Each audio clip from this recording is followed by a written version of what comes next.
It is 2001. ACT Labor has just swept to power. The health system at the time was undergoing a radical transformation. The ACT health system was one of the best performing in Australia. In just 10 years, all that would change.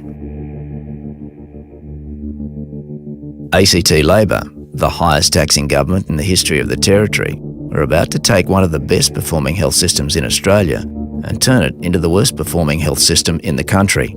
This is the story of how that happened.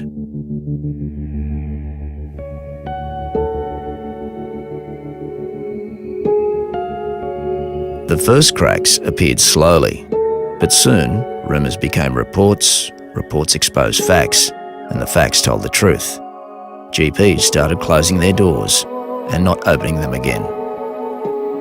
Waiting lists started getting longer, both in emergency departments and important elective surgeries such as knee and hip operations. Bulk billing rates plummeted, and ACT Labor still failed to address the problem.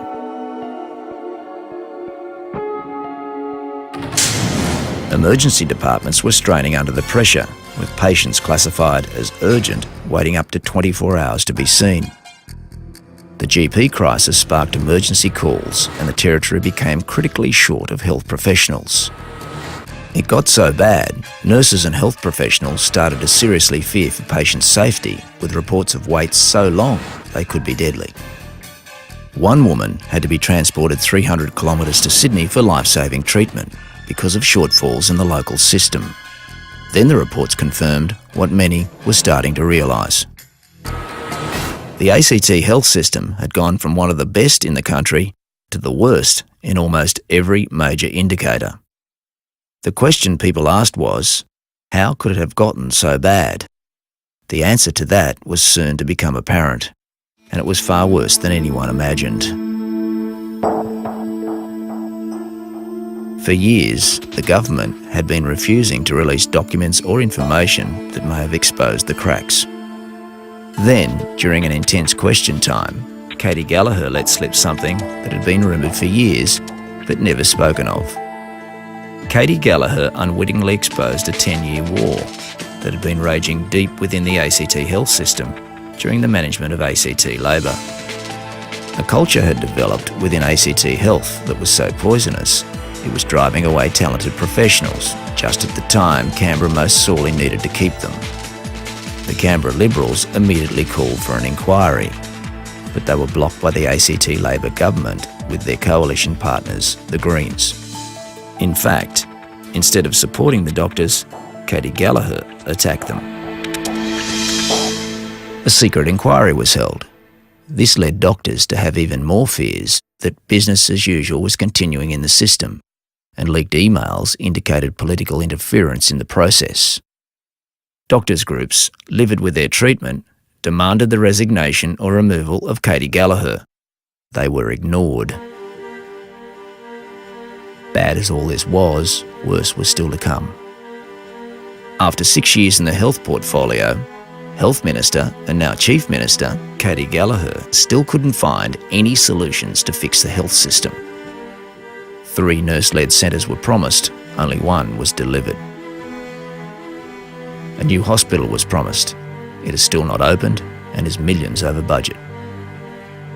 Hospital owners slammed ACT Labor proposals as flawed and biased. Nothing ACT Labor was doing was making the numbers change, except one: just change the numbers. On April 21, 2012, it was discovered that figures used to report emergency department waiting times had been deliberately altered to make the results look better. The day before the scandal broke, Katie Gallagher and the ACT Greens leader Meredith Hunter held a secret meeting where the data-altering story was discussed. Neither mentioned the matter to the public, and neither will reveal what was discussed at the meeting. Then, 1 full week after the scandal was exposed, Katie Gallagher revealed she was standing aside from the investigation as she had a conflict of interest through a close, personal connection. Once again, the Canberra Liberals called for a proper board of inquiry. Once again, ACT Labor called on their partners the Greens to block it. no board of inquiry has been established.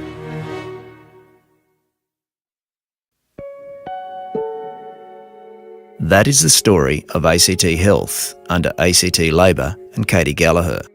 From best in the country to the worst in the country. The worst emergency department waiting times in the country. The worst elective surgery waiting times in the country. A 10-year war in the health system. Patients reclassified without clinical reason. Doctoring the figures to make the wait times look better. They are the facts, pure and simple. That is their legacy, their record. Again, it has left Canberrans asking one undeniable question. After 11 years in power, 6 years as Minister and 2 as Chief Minister, Katie Gallagher, how did you let it get so bad?